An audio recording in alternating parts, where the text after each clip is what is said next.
Some days in the countryside stay with you, not because of one moment, but because everything comes together. This is Branches Park, and this season, KuduRiver Gundogs were joined by Hugo Campbell Hill, better known as a Game Glutton. The night before the shoot, Hugo cooked an unforgettable game supper, and on the day itself he raised the bar again, serving elevenses in the tipi that stopped people mid-conversation, and once the guns were away the fire was lit and the cooking continued. In this film you'll see 2 game cookery demonstrations, pick up practical tips that you can take home, and hear the passion behind why Hugo believes game deserves to be cooked, shared and celebrated properly.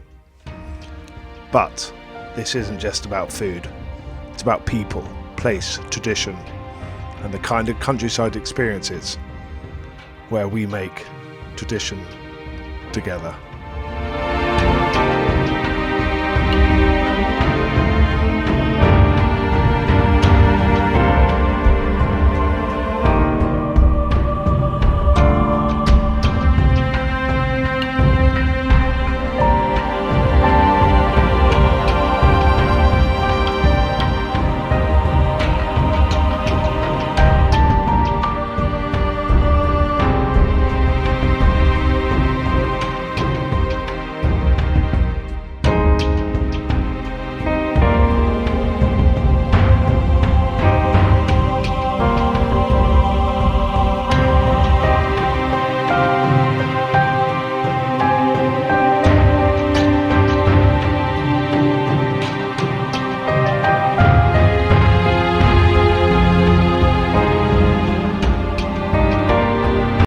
Right, so this is one of my favourite things to do on elevenses. You can see it's really easy. You just need a camp stove, frying pan, tiny touch of oil. I've got some pheasant breasts here. I had them brining overnight, so they're in a 3% salt and 3% sugar brine.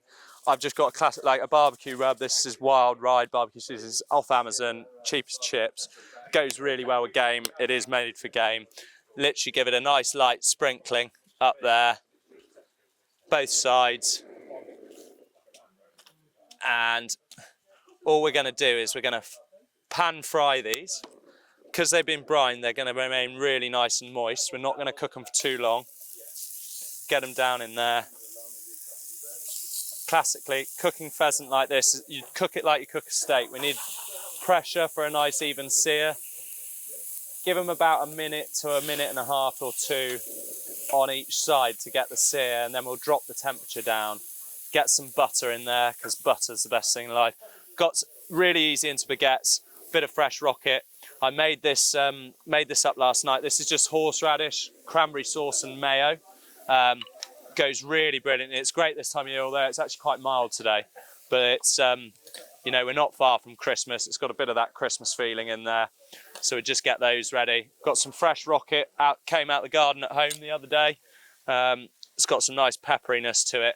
So we get all those loaded up and ready to go. Once these guys are ready, we'll just get them out to stand for a minute or 2.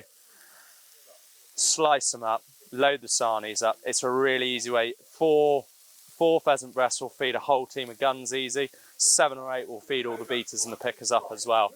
So all of this stuff is on my Instagram channel. I'll probably do another reel of this soon. I think it was sort of December last year I did these. It's when I sort of just had the idea. We were doing a friend's day and fed about 30 people, and it only took 10 pheasant breasts kind of thing. Couple of baguettes, easy, and away we go. We're probably getting close to having, we're getting towards that colour we want there. So in a second or 2, we'll just move these up to the side of the pan, drop the temperature down, get some butter in there, and we'll be good to go. Such an easy thing to do out in the field. I think I picked this camp stove up for about 15 quid off Amazon. It's so easy. You could even, I suppose, if you wanted to, you could get some fresh game from the first couple of drives and do it. I've never tried that, but I'm sure you probably could. So yeah, it's probably one of my favourite ways of doing it. Out in the field, nice and easy, nice and simple. Get a bit of a butter in there, Anyone that's seen any of my cooking videos knows that butter is a very important ingredient I like to use. So we're, yeah, spot on, look at that. So get them up onto the side of the pan there. It's just going to help sear the sides. And that temperature just will bring that right down. We don't want to burn the butter too much.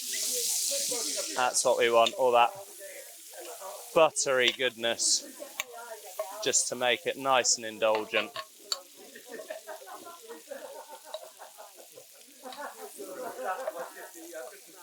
And we just flip them every sort of 30 seconds to a minute or so. I'm trying to keep the pheasant off the heat now. I want the butter to do the cooking. So that nice frothy butter in there. Yeah, that'd be fine, thanks. And then what we do when we think we're getting somewhere close is I'll always do the touch test. So the touch test, if you don't know, if you're cooking a steak, you do the touch test. It's the resistance the meat's giving back to you. And at the minute, we got no resistance really. So they're still not cooked at all really in the middle. They would be about where a rare steak would be. If I wanted a rare steak, I'd pull them off now. The way to do it is touch the pad of your thumb here. That is blue to rare, medium, overcooked, sorry. So what I'm aiming for with to pull pheasant, I'm aiming for here. I want medium rare, I want them slightly pink in the middle. You've got to remember, game, really nice and healthy. Is that the same for partridge? Yeah, partridge as well. Pheasant, partridge, again, they've lived out in the wild. They're not in a dense house where they're, you know, surrounded by, I don't want to put chicken farming down at all. I'm not here to do that, but there's a lot of build-up of disease there and you've got all the worries. So when you're cooking chicken or something, you make sure it's cooked through. These guys that we've been shooting this morning, look at what they're wandering around in. Right, they're eating loads of natural stuff as well. The disease pressure's not there.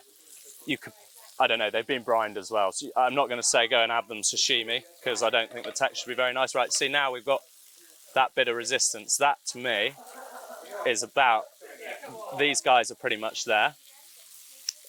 So what I'll do, I've put all the wrong stuff on the wrong board. Well, doesn't matter. Usually I'd have my little drip tray board there, get it out and pour the butter all over it and turn that off. And we just want these to stand for, hello. Yeah, you like pheasant as well, do you? What you won't like is molten butter, so just be careful, pup. So this is nice and easy. We've done 4 pheasant breasts today. We're at Branches Park. It's such a lovely little shoot. We've 6 guns today. We've got the same plus a few in the beating team, the picking up team. Of course, Jake, our host here. So this is just a great way of doing it. Look at the setting we're in. We're in the tipi. Absolutely gorgeous here. And this, to me, is the best way to enjoy the spoils of what we've been doing today.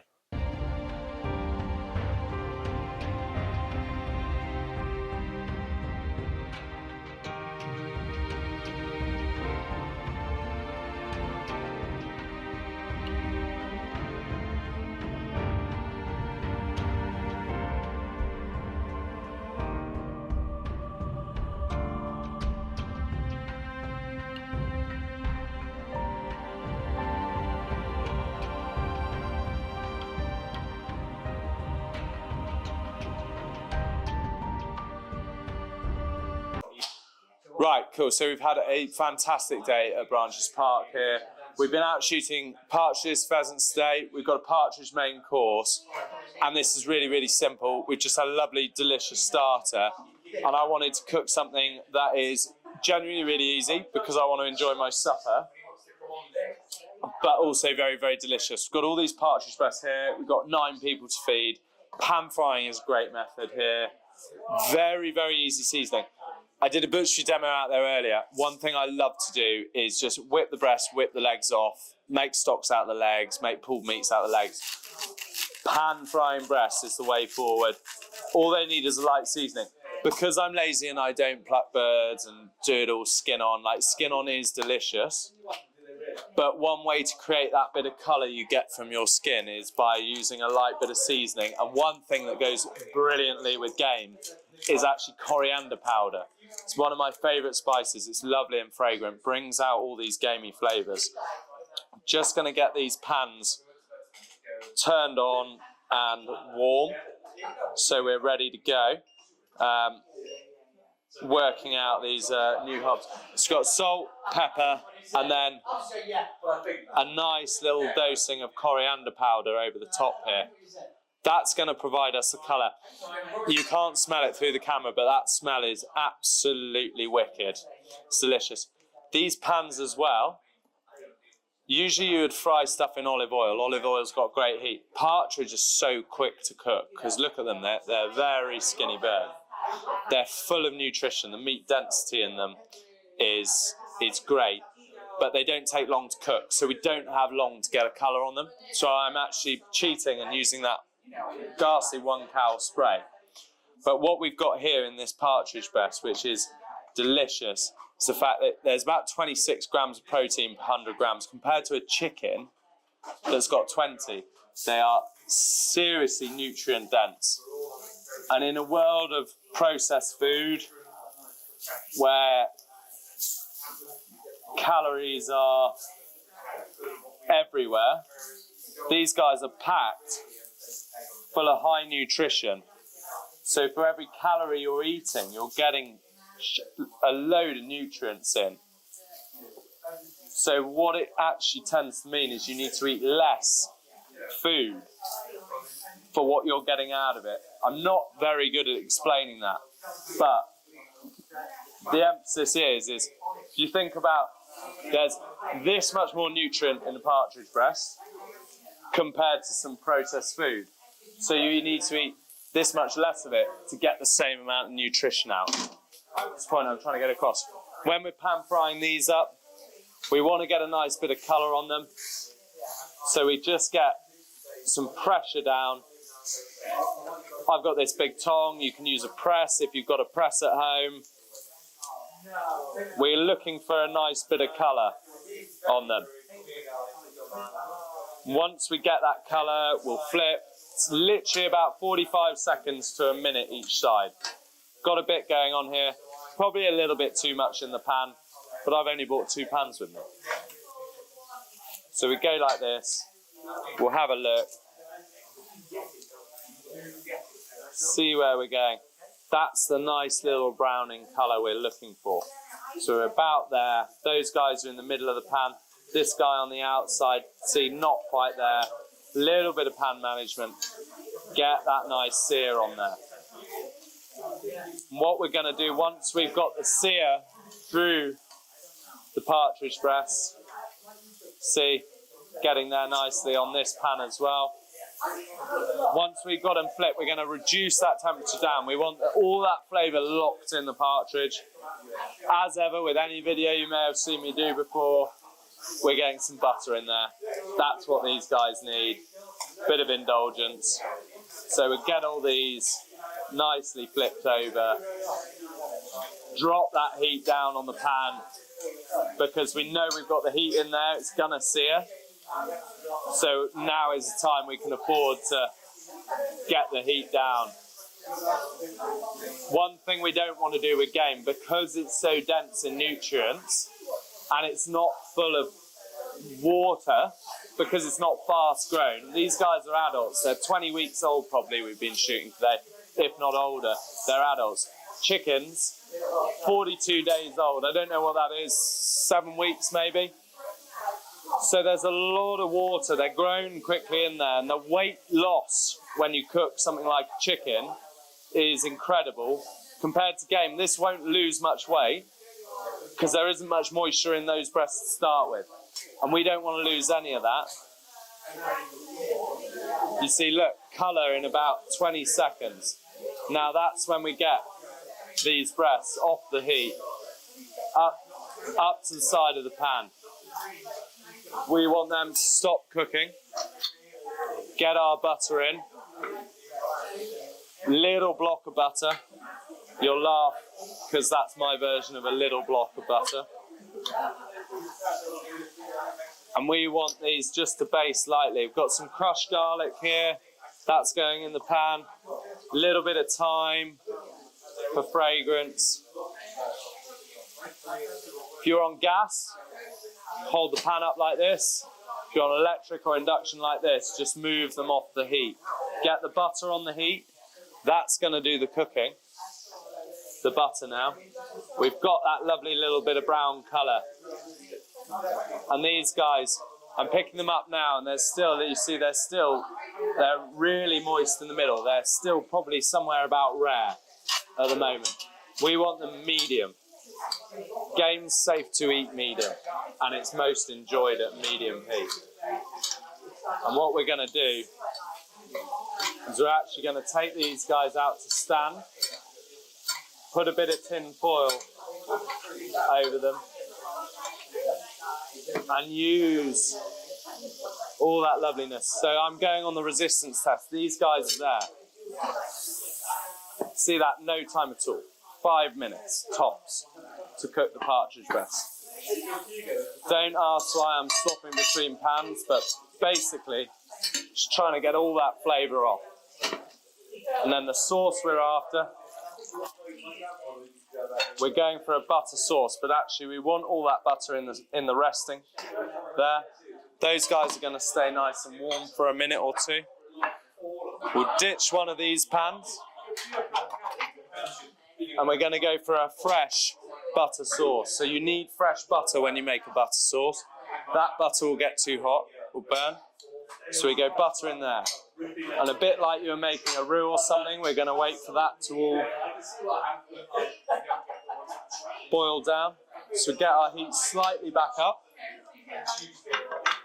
in there. Going to grab a little bit of foil. That's cling film.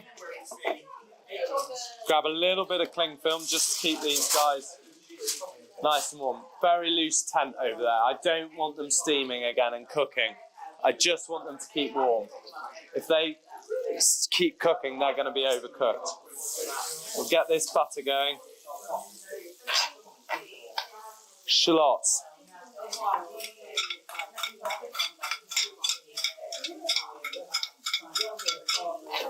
Important for pretty much any sauce. Onions. We want these guys to soften up a bit. The idea behind this sauce, we're going for like a semi-burnt butter. We're going to incorporate a little bit of dry white wine here. Got some Dijon mustard and red currant jelly, and the reason why we're going for this is mustard, game, brilliant pairing. It's fresh sage leaves that are going in the sauce, and Dijon go really well. And then just a nice little bit of sweetness, tiny drop of red currant jelly. The red currant jelly is also going to help thicken up the sauce.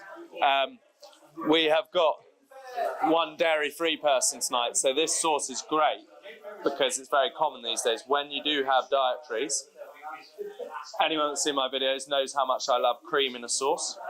This is one of those where I can't put cream in a sauce, so the red currant jelly, the gelatin in it's going to help just give us a little bit of thickness. It's going to be a bit more of a jus than anything, and we'll go from there. Soften these up, probably a minute and a half in there. I don't know what I pressed on there. Start with the white wine. When you're using white wine and stock in a sauce, always start with the white wine. We want the alcohol to burn off. Alcohol's bitter in food.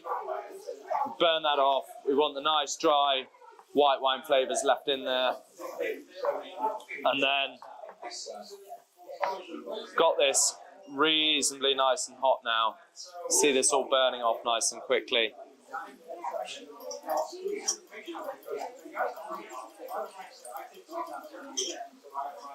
Bit of stock. I'd love to say it's pheasant stock, but we've actually got a really good chicken stock here. We're about half a litre in. Just going to let this reduce down another 2 minutes. If you're ever worried about standing meat, I used to worry a lot when I started cooking, thinking, oh, it's going to be cold. You might not be able to see on the camera. These guys are nearly still as warm as they came out of the pan with a loose tent over, so don't worry about it. Let's focus on getting a good sauce. Just keep this reduction. Last thing to go in, other than our sage leaves, which should have gone in with the stock, is going to be the sauces.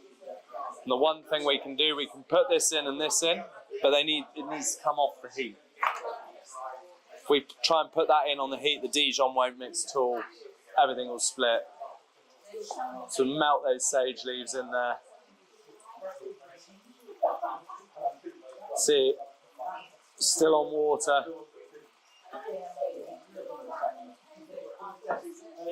Smell coming off this is amazing. It's perfect game. Great thing about letting a reduction happen and when everything else is ready to go is you can have a drink.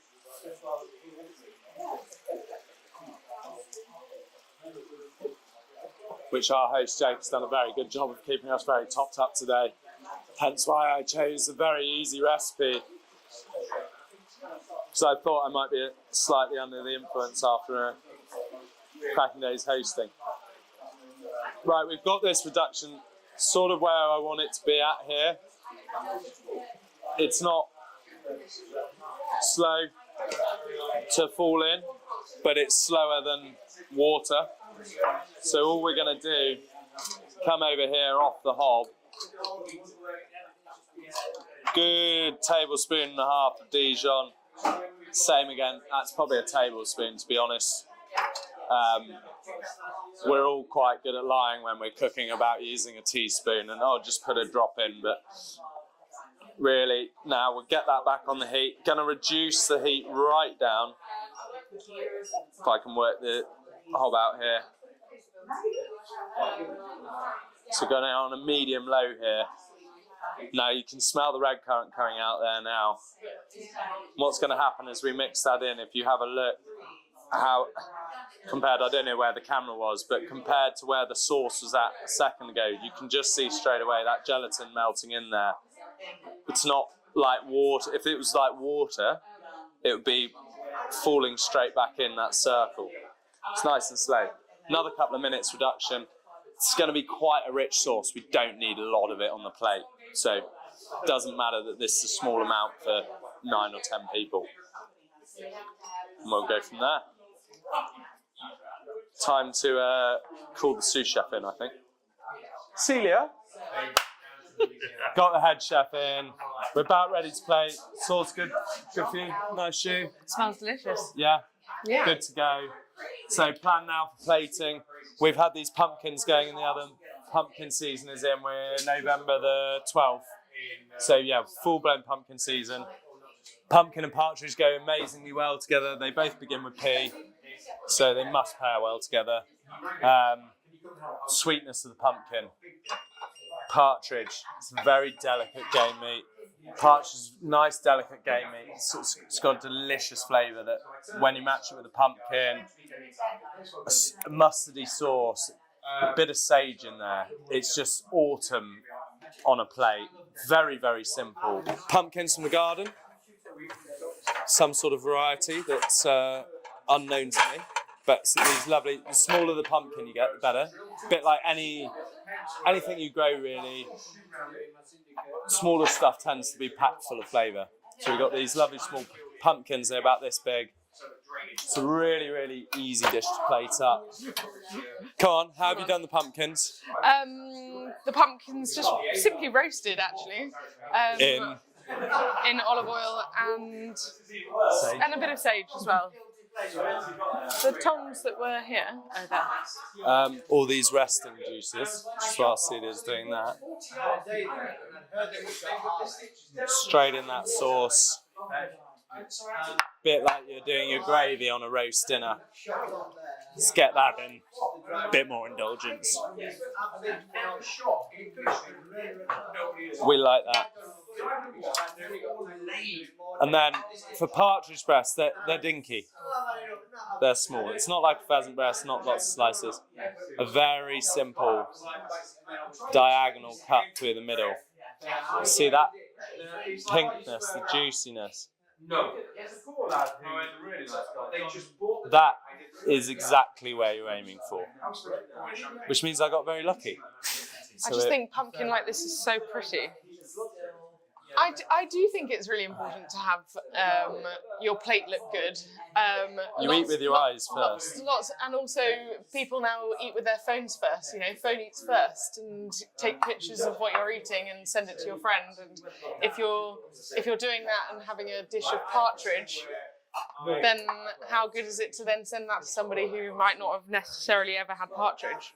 So making it look pretty, the colour on these pumpkins are just amazing. It shouldn't be on there. And that's why if you didn't put that coriander powder on, that not only elevates the flavour, you wouldn't have that colour on the top. It would look very much like that, where I haven't seared around the side, all the way over. It looked like you'd poached a chicken breast or something. Not really what you not what you want. You can look at this and think, oh, it looks quite light on what we're eating, but we've been on a full shoot day today. We've been fed since Jake made us an amazing scrambled eggs and bacon at 8:30 in the morning. We haven't stopped eating. We've just had a Kentucky Fried Partridge starter. This is a really light dish. Yes, the buttery jus is indulgent. It's so light. So light. But the sweetness from the red currant jelly is what's going to cut through this. One thing. Always got to taste as you go. Okay. I forget because I'm not used to being filmed. Salt in cooking. Salt in cooking is like acidity in wine. If you get it wrong, it's rubbish. Salt and pepper, basic seasonings. Okay, you ready? No. Ready. Okay. Thanks. Very rich sauce. Just put it right in the middle, please. Where? Right in the middle. I was going to go like... No, just right in the middle, please. What, like this? Yep, right in the middle. No. Yeah. You don't Like want that. dribbles around the plate, please. Okay, right, we're going again. Definitely haven't already done two here, team. And got bollocked. Nice rich sauce. Don't need much of it. Okay. Just going to whack that right in the middle of the plate. There we go. Does... Sorry, I can't take that. But... Right. You seem to be going everywhere with that. Right, so sauce nicely over the middle. Just in the middle, just Bugsy. Right. Sauce down. Nice rich sauce. Don't need much of it. Maybe get the odd little sage leaf in there. Literally just in the middle. Don't even chuck it around the plate. Just in the middle. It wants to be subtle. That looks lovely. Well done. And that,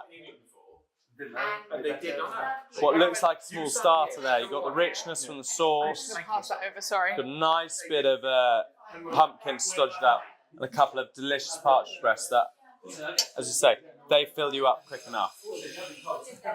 We'll serve up, we'll tuck in.